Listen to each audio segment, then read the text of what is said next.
মহাসপ্তমীতে দেবীর প্রাণ প্রতিষ্ঠার মধ্য দিয়ে শুরু হলো শারদীয় দুর্গোৎসবের আমেজ। সকাল থেকেই উত্তরা সার্বজনীন পূজা মন্দির সহ রাজধানীর বিভিন্ন মণ্ডপেই দেবীর শক্তিরূপের আরাধনা করেন সনাতন ধর্মাবলম্বীরা। ফুল, জল, বেল পাতায় দেবীকে অঞ্জলি দেন ভক্তরা। রিপোর্ট ঐশী গোস্বামী প্রমাণ। ওয়ালটন এখন দেশের সীমানা পেরিয়ে পৌঁছে গিয়েছে 50টিরও বেশি দেশে। ওয়ালটন, ঘরে ঘরে, বিশ্বজুড়ে।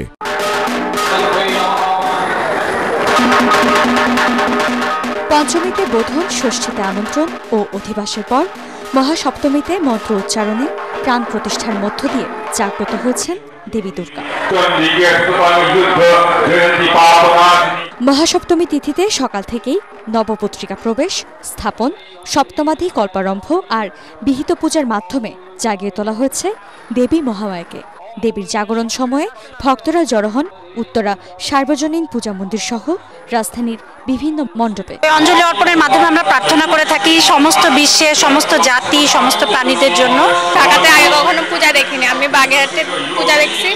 এই বছর এসে অনেক ভালো লাগছে। পুজো প্রতি বছরই আসবে, কিন্তু বেঁচে থাকাটা, সুস্থভাবে বেঁচে থাকাটা আসলে এখন খুব দরকার। এক বছর ধরে আমরা প্রতীক্ষা করি যে মা আসবে, কবে আসবে, আমরা সবাই একসঙ্গে মিলিত হব। মণ্ডপে মণ্ডপে যাব, ঘুরবো, মাকে প্রণাম করব আর প্রার্থনা করব যেন সবাই আমরা ভালো থাকি, স্বামী সন্তান নিয়ে সুখে থাকি। উৎসবের দিনগুলো নির্বিঘ্নে শেষ করতে উত্তরা সার্বজনীন পূজা মন্দিরে রাখা হয়েছে পর্যাপ্ত নিরাপত্তা ব্যবস্থা। পাশাপাশি ভক্তদের জন্য রয়েছে ভোগ প্রসাদ। এইবার আমাদের নিজস্ব মন্দিরে দ্বিতীয়বারের মতো আমরা আয়োজন করছি।